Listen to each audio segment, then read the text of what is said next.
Hey guys, and welcome to episode 39 of Surg's single-player survival series, Season 1. I'm here, I was just taking care of my little sludge boiler out there, and I'm throwing away some of this stuff that I really won't use, like the hardened sand and these mud balls. There's not really a lot of uses for them besides decorative blocks, and I really don't like the way that the decorative blocks look. So I'm gonna finish cleaning that up, and then once I get that chest pretty empty, I mean there's not too much stuff left in it, because I want to be able to, leave like the peat. I like to leave the peat in here because it doesn't generate very fast. But some stuff like the clay, I already have a place for it. The sand, I already have a place for it. Gravel, netherrack, soul sand. I'll grab the mycelium too. So let me finish cleaning up this stuff, like the ashes, and then I'll go ahead and come back and we'll get into the build for the day. See if we can get rid of that bedrock. Okay guys, I got most of it cleaned up now, except for these piles of ash. And, I don't want to throw them away. There is an actual use for this ash. Let me throw this clay in here. And I'm sure that there's a bunch of clay, there's a bunch of clay right in here, and it'll just go through the system and get packaged down. But there's something else that I want to do. And it involves the logistics pipes. So let me see. Well, you know what? I know I'm going to need at least one regular stone transport pipe. And I don't see any logistics pipes in here. I might have to request some. Not a crafting, not a provider. Well, I guess I'll just do a basic logistics pipe to start.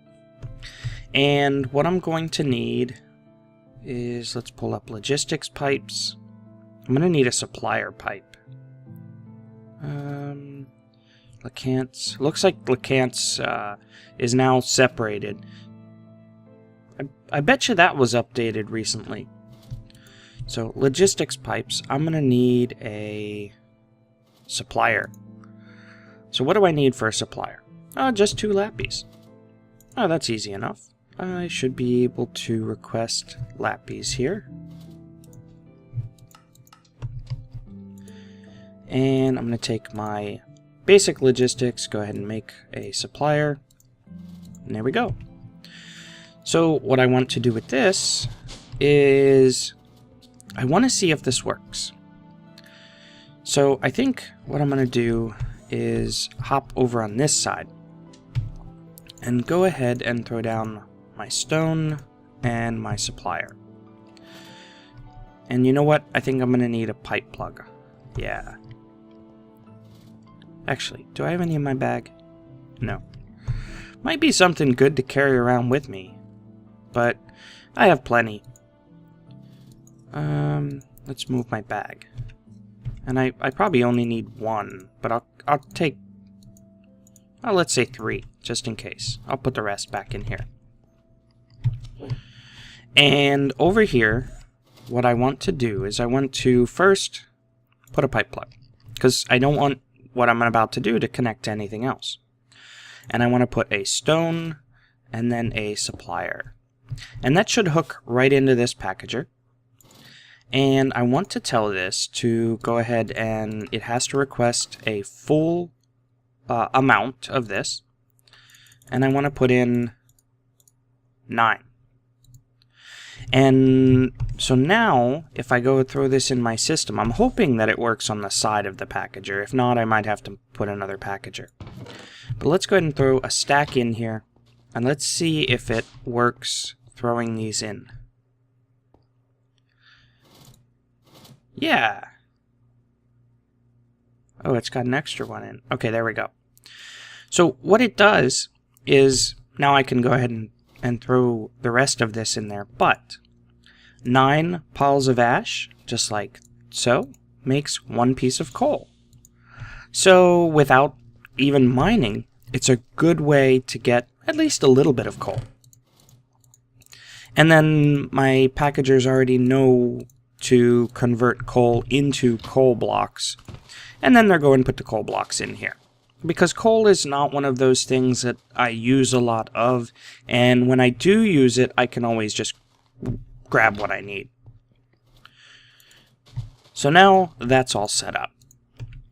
I also, if we look in my bag here, have a full reinforced portable tank. I made a bigger tank with 32 buckets of lubricant. That's probably more than I need. And I still even have more in here. I mean, I have 9.5 buckets in there. And looks like this is finished. So what I'm going to do is go ahead and just remove this stuff here.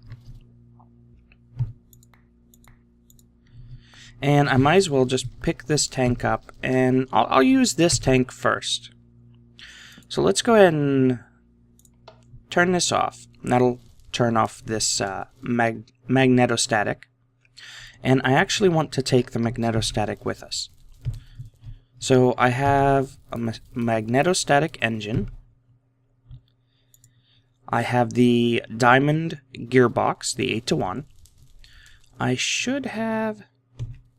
I wonder if it's still in the deep dark. My coil. Now there's one other thing that I want to make, and that way I don't have to run back and do it later.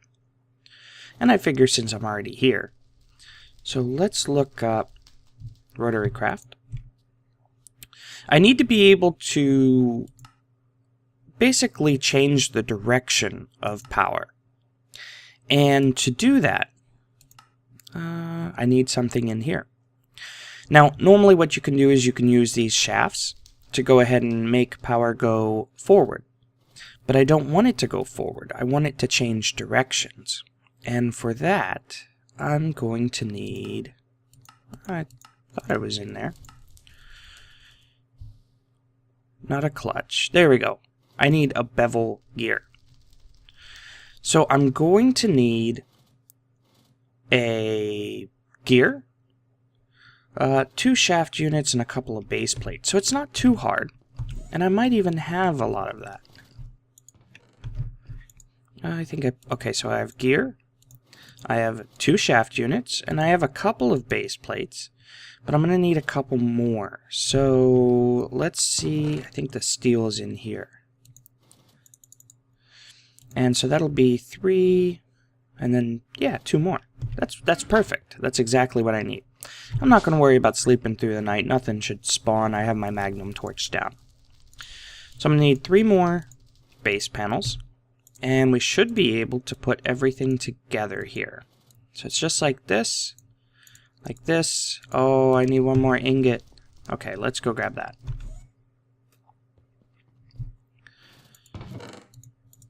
One more ingot. And I'm just going to go ahead and throw this grinder in there. I don't need the grinder right now. I have plenty of lubricant. At least I hope I have plenty of lubricant. And there we go. We get, 4 bevel gears. That's even better. Now I only need 1. I'll take all 4 just in case. So now let's go ahead into the deep dark.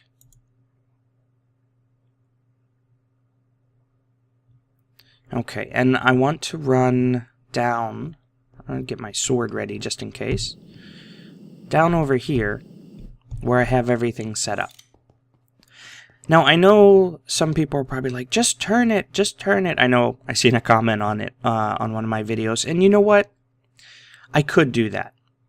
I could just go ahead and turn my quarry and just give up on this idea of getting rid of the bedrock. But what fun is that? If I did that, then I don't get to play with rotary craft. I don't get to show you guys how to deal with something like bedrock. And it just kind of makes it boring. You know, because then it's just, I'm sitting down a quarry in the deep dark. Woo! So I really like messing with different mods. So let's go ahead and pick this stuff up. And remember how I dug this out here? Well, I want to make a little bit of space for me. Oh, there's dirt. And I want to go down one more. It might not be enough, but that's okay. And what we want to do is put our bedrock breaker here. And I'm actually going to need my screwdriver so I can turn it around. And I'm going to need a couple levers. I probably need my rotary craft book and my diamond gear. I have a couple fluid ducts. And I might need something else. So let's see. So the green arrow, or the green box, that's where the power needs to go in. But this top part, that needs to go against the bedrock because I need it to basically dig this out. So if you notice well, let's get it back. The green box is down, right? But I can't put this industrial coil facing up, right? So that's why I need these bevel gears. So let's go ahead and put down a bevel gear. And what I should be able to do is go ahead and right click with an empty hand, and you see how it has these colors, like blue on top and purple right here. Well, what I can do is I can tell it I want it to input to the purple side and output to the blue side. And now, let's just go ahead and come in here so we can see it. You can see right here that it inputs to this side and goes up, which is exactly what we need it to do. So now I can go ahead and throw my diamond gearbox because I need to be able to change the ratios of power. And I need it to turn around because I need the red is output. And so now it should output, and we want it in torque mode, which is perfect. Because if we give it 1k torque, it'll turn that into 8k torque, but what it'll do is it'll reduce your speed by 8 as well. And for the bedrock breaker here, the bedrock grinder, what we're going to need is, let's see, we need a little over 8,000 torque. And the required power, it comes out to 64 speed. So what we want is about 1,000 something torque. And we need the 64 speed, but we need to increase that by 8 times. So what I'm going to do is just pull out my calculator that you guys can't really see, unfortunately, and do 64 times 8. So I need 512 for the speed. So let's go ahead and at least get this set up with some lubricant here, because I don't want to turn this thing on without lubricant. And I want this to be an output. There we go. And now if we look in here, it should start to get lubricant. I wonder if it needs to be pumped in the side. Let's get that out. Let's try it this way. Let's go ahead and dig in here. And let's put this here, and then we'll put the lubricant on top, and then we'll go ahead and wrench it to be an output. There it goes. See there? Now there's lubricant in there. See? It's nice and happy. And as it uses it, it'll go ahead and pull more out of this tank here. So that's something that we want to keep an eye on. And what I want is my industrial coil right here. And it's already facing the right way. Red is input, green is output. No, it's facing the wrong way. Red is output. There we go. Now it's facing the right way. And we just want to go ahead and configure this. So we said that it needs 512 for the speed. And then 1024, because remember, we're going to take the torque and multiply it by 8, but we're going to divide the speed by 8 as well. So that should take care of that there.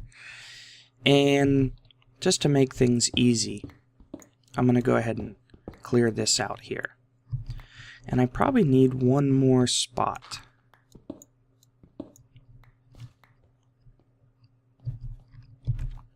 Because what I want to do is I want to put down my magnetostatic engine right here. So that way, when this runs out of power, which we should be able to see if we grab our angular transducer, we can see how much power it has. You can see there it's full. I mean, as full as we can, get it right now with the type that it is. As it loses power, I can go ahead and turn it off, charge it back up without going anywhere. So I'm going to need levers. And I'm also going to need to adjust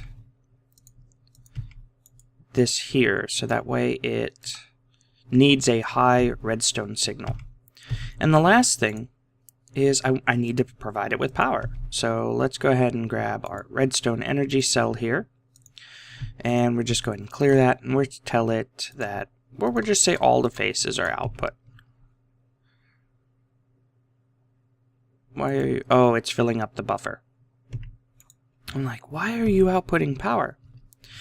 So now, all we should have to do is flip this lever. That'll turn on our industrial coil. Now, the thing is when the industrial coil is outputting power, we cannot put power into it. Oh, there we go. Look at that. Our bedrock breaker is running. And if we wait, we should see a little bit of bedrock get shaved off of this. Now, I wonder which side it's going to spit the items out. I'm probably going to have to make a little bit of hole here. Oh, see? It shaved off a little bit. Now, I want to collect that bedrock. Where is it? I don't even see the hole.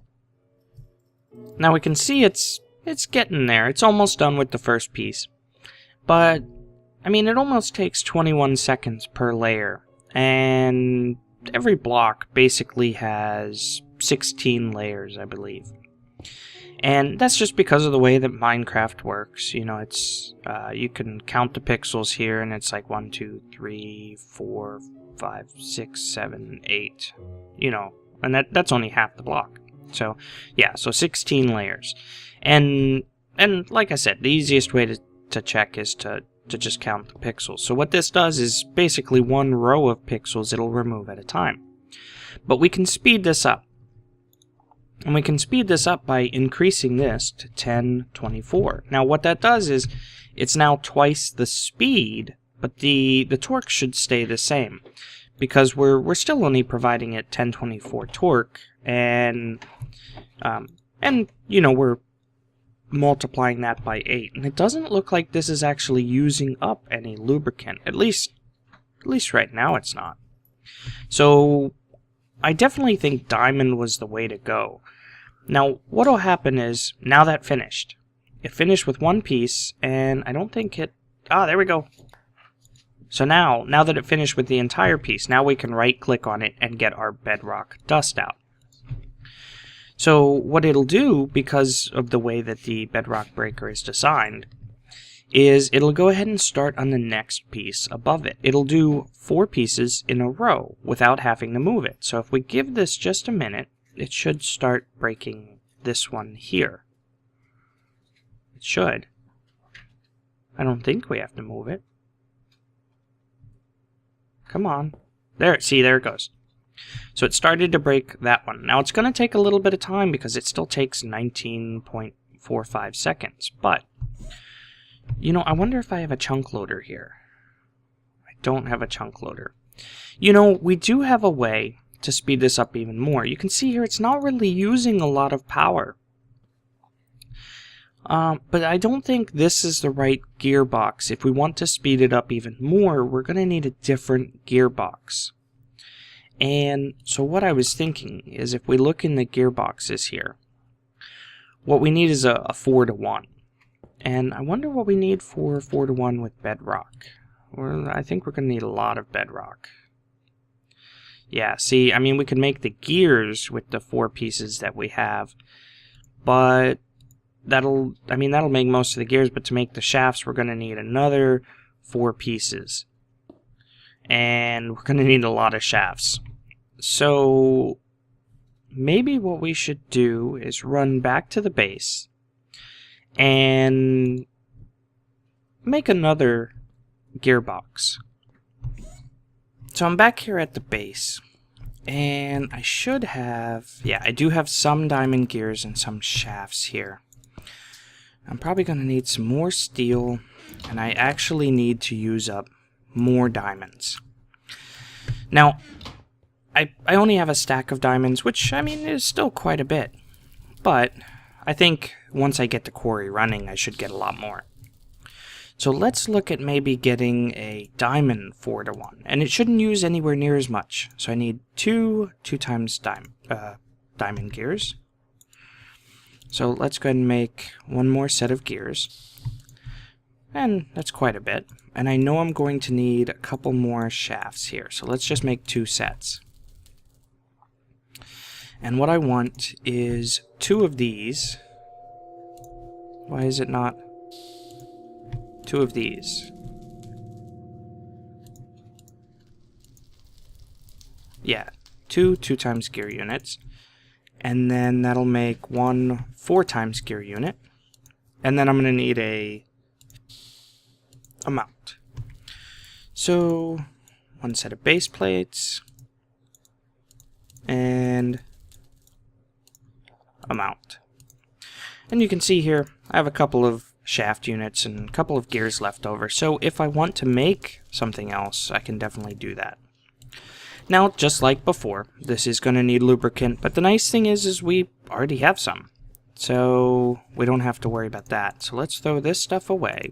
Throw the base panels in there. Throw this away. We'll throw the diamonds back in here. And we didn't use a whole lot. We only used about 10 of them. And I don't need the dirt, and I probably don't need a lot of the cobble. Now, the bedrock dust I'm going to throw in here, which should make its way into this chest. So as I get more bedrock dust, then we'll go ahead and, make some better things from Rotary Craft. So let's run back over here, and this should still be working away. Yeah, it's almost done with the second piece. Awesome. Now, what I want to do is I want to... Here, zombie.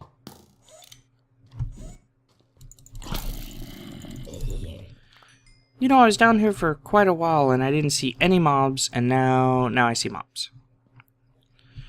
So it's almost done with that piece. So I think I'm going to let it finish, but what I'm going to do is go ahead and wrench this back into input mode. Now, I don't think it's going to pull... Yeah, it's not going to pull out of the gearbox that we already have. There we go. So it's done with that piece. Now let's go ahead and remove this gearbox. And I don't think we want to remove this too. I don't think the gearbox retains its fluid. So we're going to lose a little bit, but it didn't look like it was using it up. And what I want to do is just go ahead and put this 4-to-1 gearbox here. And I want to wrench it around, because I want the output to be here into the bevel gear that's going into the bedrock breaker. And we can actually go ahead and give it some lubricant.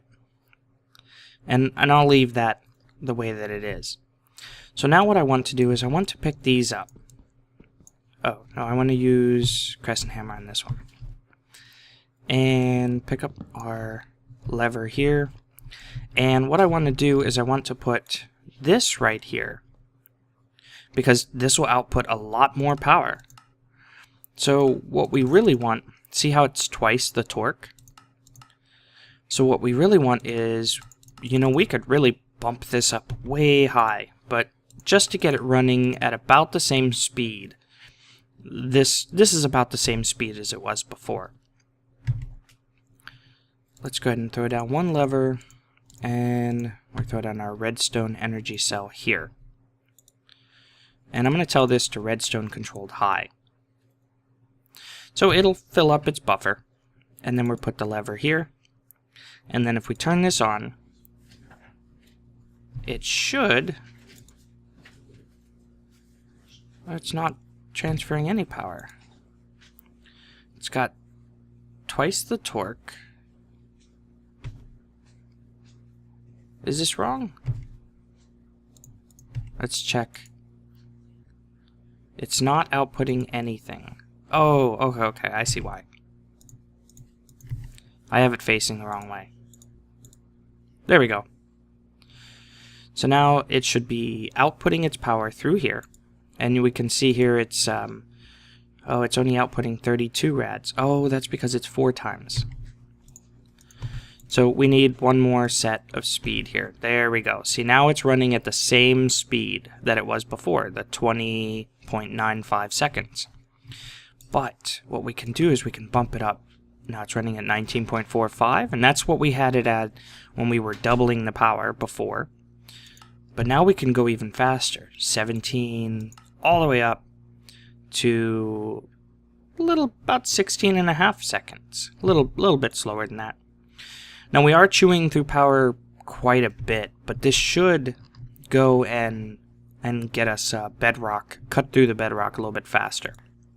And of course we can go ahead and collect up what it's already chewed up. Now it has to chew through the whole piece before it'll give us any bedrock dust. So that's one thing to keep in mind if you're trying to get bedrock dust, like say if we go down to where bedrock is normally, then you have to wait until it goes through the whole piece, and then it'll give you 4 pieces of bedrock dust.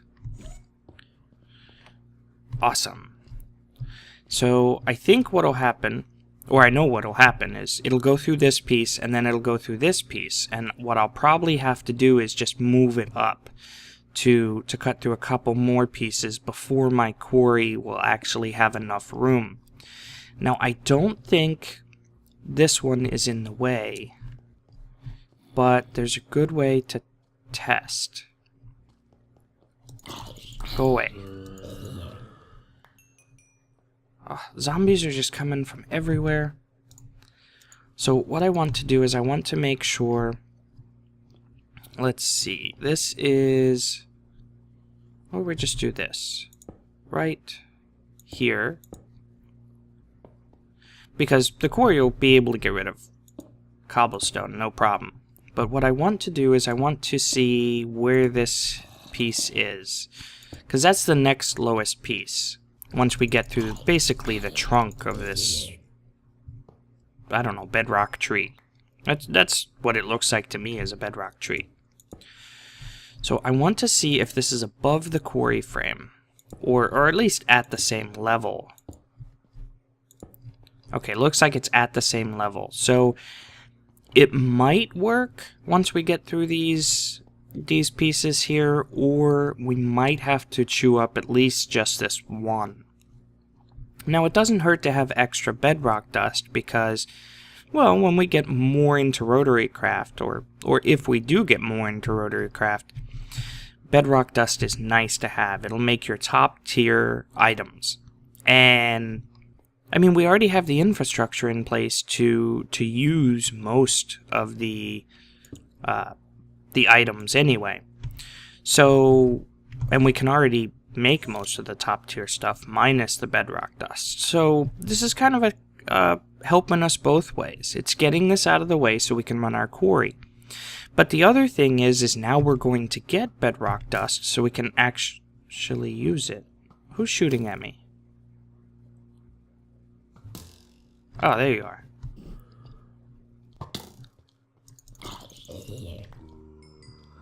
Wow, they're everywhere. Okay. So what I'm going to do is I'm going to give this a little bit of time and let it go ahead and chew through this. And actually, just to conserve a little bit, I think I'm going to bump it down because I don't want to have to refill this as much. And I want to be able to get through the bedrock. If I get through the first, couple of layers and then I need to refill my redstone energy cell, that's not a big deal. So, like I said, I'm going to let this go ahead and run, and then I'll be right back once we need to move it. So it's on the last little bit here for this piece of bedrock, and you hear a little blink sound when it's done. Shouldn't take too much longer. Oh, there it goes. So that means that it's done, and we can go ahead and turn this off because it can only extend 4 pieces, and that's one. Oh, we can see here. 1, Okay. 1, 2, 3, 4. And that would be flush with where we put it. Now, I did go ahead and enclose this area a little bit just because I didn't want to have to deal with stuff spawning as I was down here and just waiting. So what I'm going to have to do now is go ahead and move this up. But first, I want to make sure to get my bedrock dust out. So 12 pieces of bedrock dust. So like I said, this is really going to help us out in the future. So now what I can do is just go ahead and move this. Just want to suck in the extra lubricant that we have here. And it like I said, it didn't look like it actually used any. And I can't pick it up. Okay. So I do have to just break it with a pickaxe. Now, what I'm going to do is go and move these machines and probably refill this the cell here, because it's about a third of the way left. And unfortunately, we are at that wrapping up point for this episode. So what I'll do is just go ahead and set this up and grind down a little bit more, and you know, next episode what we can do is, and I'll go ahead and take away this piece too, just in case. And then next episode what we can do is we can come back, get our quarry started, and get working on another project now that we have a good income of stuff coming in. I hope you guys enjoyed, and with that, I will see you guys later.